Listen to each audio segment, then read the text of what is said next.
नमस्कार, मी निवेदिता. निविस रेसिपीमध्ये तुम्हा सगळ्यांचं मनापासून स्वागत आहे. आज आपण शरीराला उपयुक्त असणारा काढा बनवणार आहोत. सध्याच्या परिस्थितीमध्ये हा काढा बनवून पिणं हे खूप आवश्यक आहे. नक्की ट्राय करा. व्हिडिओ आवडला तर लाईक करा, शेअर करा. चला तर मग आजच्या रेसिपीची सुरुवात करूया. आज आपण काढा कसा बनवायचा ते पाहतोय. तर सध्याच्या परिस्थिती लक्षात घेतली तर हा काढा खूप फायदेमंद आहे. त्याचबरोबर सर्दी, ताप, खोकला असं काही जाणवलं तर हा काढा तुम्ही जरूर करून प्या, म्हणजे तुम्हाला थोडा रिलीफ भेटेल. घशामध्ये खवखव किंवा थ्रोट इन्फेक्शन जाणवलं तरीही तुम्ही हा काढा बनवून घेऊ शकता. त्याचबरोबर हा काढा म्हणजे इम्युनिटी बूस्टरचं काम करतो, म्हणून अतिशय ही फायदेमंद किंवा आरोग्यदायी अशी ही रेसिपी आहे. तर सगळ्यात आधी साहित्य बघूया. 3 ते 4 तुळशीची पानं घेतलेली आहेत. 1 इंच आलं मी कट करून घेतलेलं आहे. 1 मोठी मसाला इलायची घेतली आहे. 3 हिरवी वेलची घेतली आहे, पाहू शकता. त्याचबरोबर 8 ते 10 काळी मिरी घेतलेली आहे. 4 ते 5 लवंगा, 1 तुकडा दालचिनीचा घेतलेला आहे आणि 1 चमचा इथे मी मध घेतलेला आहे.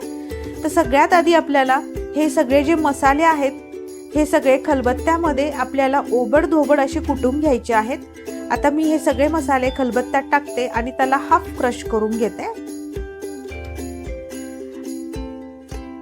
आता इथे मसाला मी कुटून घेतला आहे खलबत्त्यामध्ये.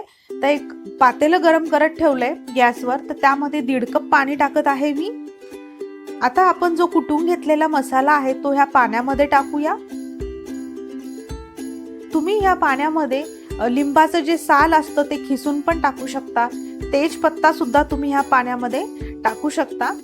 आता हे व्यवस्थित मिक्स करूया आणि हा काढा आपल्याला 10 ते 12 मिनिटं मीडियम फ्लेमवर असा उकळून घ्यायचा आहे, जेणेकरून मसाल्यांचा जो फ्लेवर आहे, जो अर्क आहे तो पाण्यामध्ये उतरेल. तर इथे मीडियम फ्लेमवर मी गॅस केला आणि 10 ते 12 मिनिटं हा उकळून घ्यायचा आहे.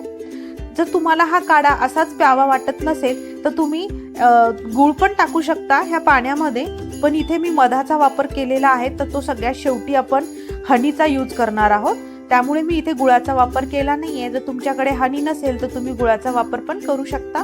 बघू शकता इथे आपला काढा एक 10 मिनिटं मी उकळून घेतलेला आहे. 1 दिवस आड असा हा काढा घ्या. रोज हा काढा घ्यायचा नाही, कारण खूप गरमीचे पदार्थ आहेत ह्या काढ्यामध्ये, तर रोज नका घेऊ. 1 दिवस आड असा हा काढा घ्या सध्याच्या परिस्थितीत. आणि 2 ते 3 वर्षाच्या मुलांना देऊ नका. एक 5 वर्षाची किंवा त्याच्यापेक्षा मोठे मुलं असतील तर एक 2 ते 3 चमचे हा तुम्ही काढा त्यांना द्या.